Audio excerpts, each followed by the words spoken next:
Forgiveness, the art of letting go and living in the now. Throughout my experience as a practitioner, there is one main common denominator as to why a lot of patients that I see and continue to see really struggle in their lives and get stuck in a place that is no longer present in time. And the common theme or the word for this is because of forgiveness, but in this case, a lack of forgiveness. So why do we find it so hard to forgive, when in reality, the past no longer exists? The past does not exist. And many people may feel perhaps defensive about this statement, but the reality is that the only thing that is attached to your past is your emotions. Those events that have taken place, not to disrespect them or dishonor them, no longer exist. They are no longer a part of your present day. You are not living that experience. Your emotions are reacting to an experience from holding on to memories. And when we get stuck because we are unable to forgive, and the very meaning of the word is to forgive, to move it forwards, in the words of the wonderful Guru Singh,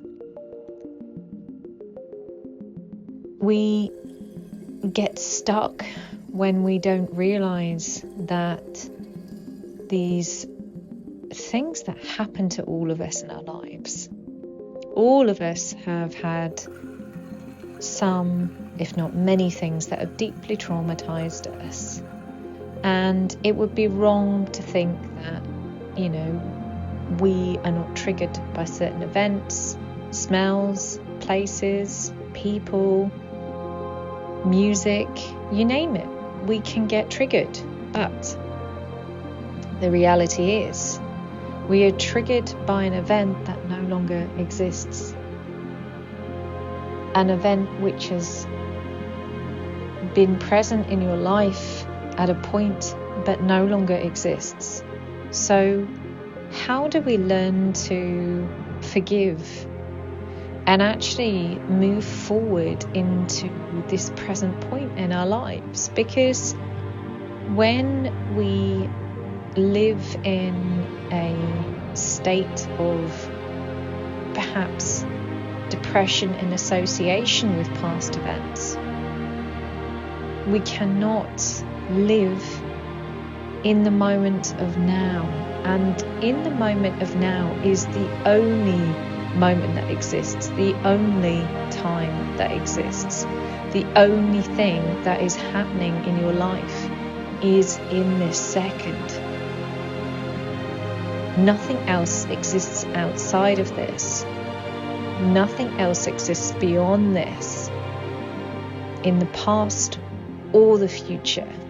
And therefore, to live a conscious life, a creatively conscious life where you can step into the true power, the true essence of who you truly are, it requires us to truly be able to anchor in and see life for what it is. Things happen that shape our experiences with our emotions. When we react in an extreme way, when things deeply, deeply wound us or accelerate our joy, those memories are kind of etched, what feels like, into our soul being. And the useful way to perhaps view these etchings in your soul are to understand that they have been a part of an evolutionary process.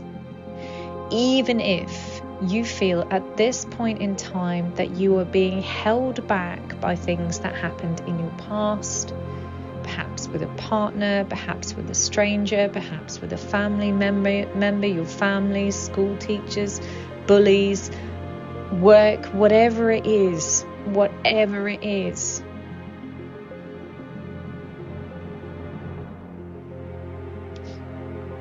you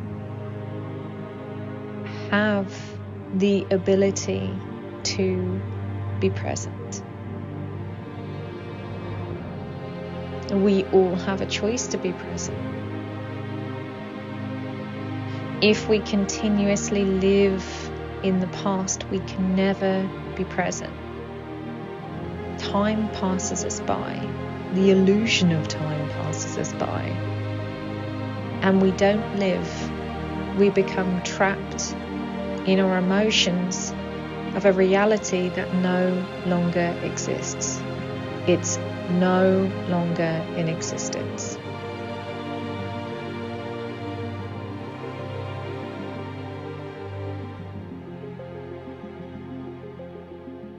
To be present, having an understanding of this, supports the reality of now.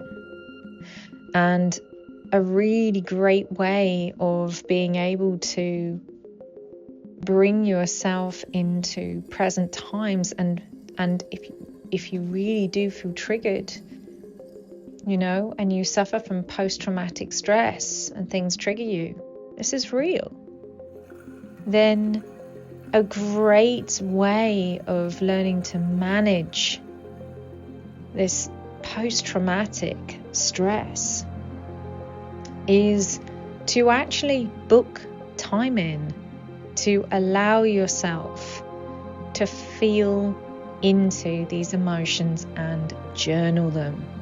Journal them because then they can exit you. They can sprawl out onto a page. They can be emptied from your head. They can be expressed in a way that perhaps is not always possible to express to a professional practitioner or a friend or a partner or a family member, whoever it is.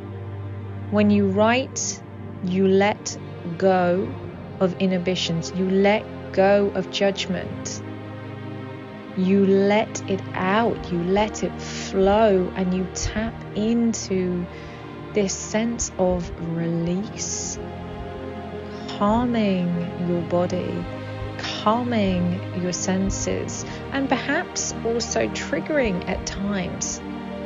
But understand that emotions are here to teach you right from wrong. And some of us have been on very excruciatingly painful journeys which have left us wanting to die, myself included.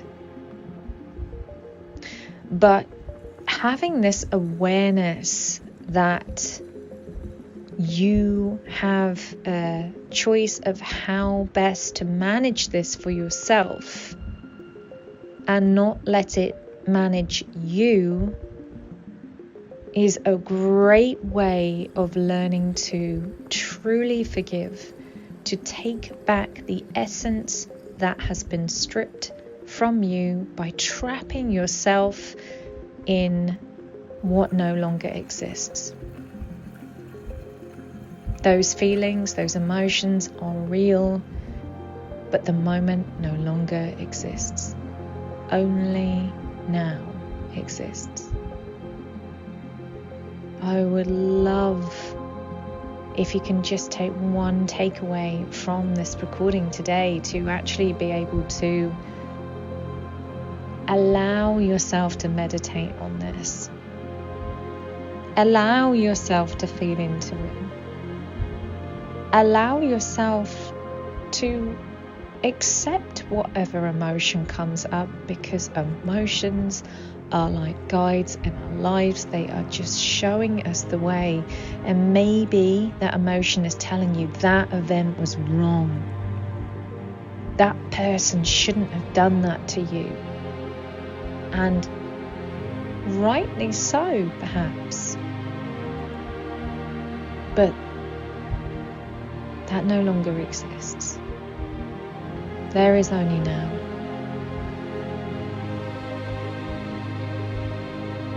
In my life, I've experienced many, many things which have left me on the floor just wanting to die.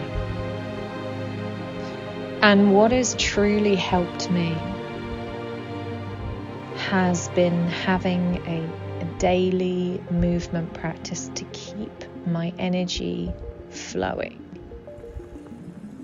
And there are so many beneficial practices out there, from moving, energy through practices such as Kundalini yoga, Tai Chi, Qigong, dance,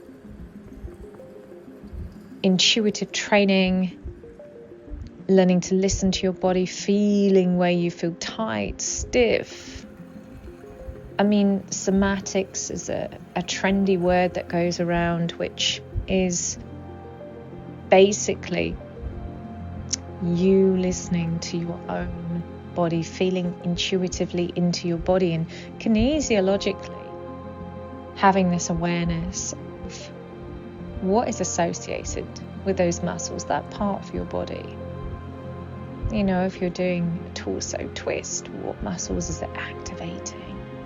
If you're in child's pose or doing a spinal rock, this feeling of nourishing your kidneys to release fear. So there are many practices that are out there. And also, I just like to put out there, just jumping up and down is a great way, and shaking through your body, just like animals do. Think about if you have any pets. When you watch your cat move or your dog, it never just gets up, does it? It has a stretch through its body. It's realigning the balance of its energy in their body before it moves. And the same can be said as when they have a communication which may be perceived as a confrontation or a disagreement. They shake off anything that bothers them and redistribute their energy. And we can learn so much from animals. So much. So having a daily practice for me where I could move through my body, some days that would be just stretching. Sometimes that would be some resistance training. Kundalini yoga was something I found in later life, which put together all the things that I'd been practicing over the years to truly be able to understand what it was that I had been doing for so many years. I'm putting it under one umbrella, but you are the scientist. You are the person that knows what kind of movement practice you enjoy. I love, as soon as the spring and summer comes, going barefoot for walks with my dogs out in nature, being on the beach, connecting with the elements. All these things connect us in with our aligned self, our real source of who we are, and homing in on the life cycles around us and having this greater awareness. So forgiveness isn't just a mindset. I'm going to forgive, the person that did this for me, and that's it. I'm moving forward in my life because I'm done. I'm frustrated with feeling like that. It doesn't really work like that, especially if you're triggered by things. We have a brain that's like a filing cabinet. Something can happen. We pull out the drawer, we find the file and go, this is reminiscent of X, Y, and Z. And I'm going to react accordingly to protect myself, which is really justified. But if you have a practice that allows you to move through your body, that allows you to dance, shake, breathe. Breath work is so powerful.